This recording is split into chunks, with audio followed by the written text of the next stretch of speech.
He was only a healer, he said, but he did direct a powerful energy generated from his own body into his patients. Sometimes he used the needles, sometimes just his hands. He called the energy chi, and it was so strong that he usually needed a grounder to hold his patients' feet. For years we followed him around Java on his healing rounds, pleading to be allowed to film him, but he always refused, saying his powers resulted from a type of meditation with an ancient tradition of secrecy. It was only when my brother Lorne was suffering from a serious eye infection that he finally allowed us to film him in 1987. It was nothing like any acupuncture I'd ever had. I was getting really powerful electric shocks and couldn't control my movements at all.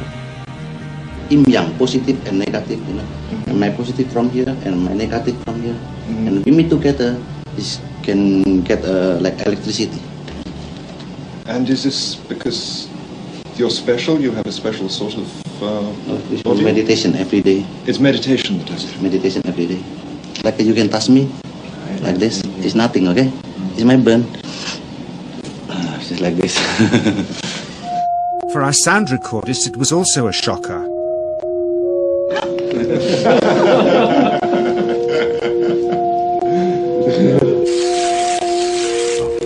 He then took our newspaper outside and showed us how chi can also be used to set things on fire.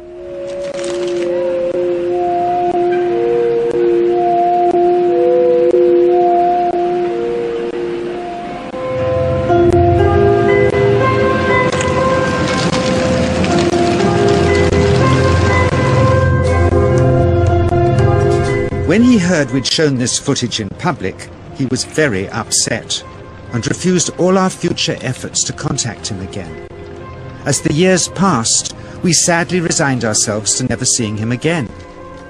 My brother Lorne never did, for by 1997 he was already dead, when I again found myself with DJ, now treating me for an eye problem.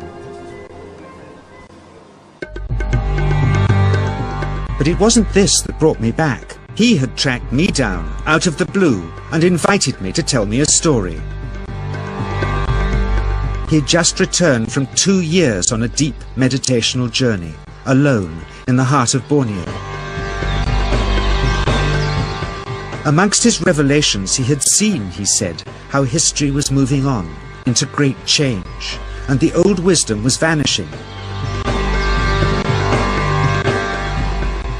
So he'd called me back to film just enough of him to remind us that we all have undreamed of powers sleeping within us, and that there's nothing special about him except for his training in waking them. Grounding this patient, my cameraman Joe is having to use all his weight to keep contact. Chi is pushing him away.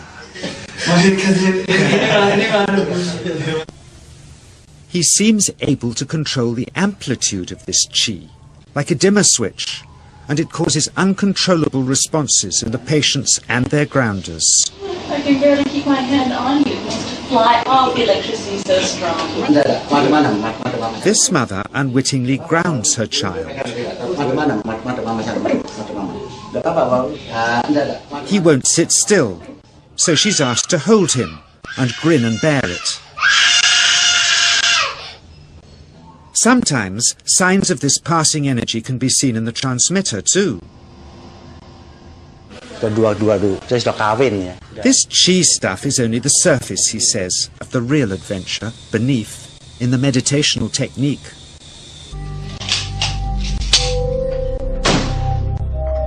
Projecting chi from the palm of the hand can also be used to resist rifle pellets, he says.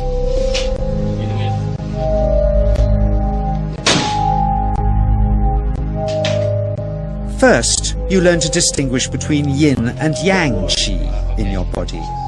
Then how to pool it in your navel chakra. Then how to project it, he says.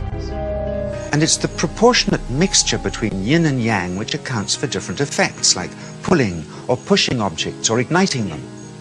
Then he gets really strange. He says that mastering yin chi is the key to the spirit world.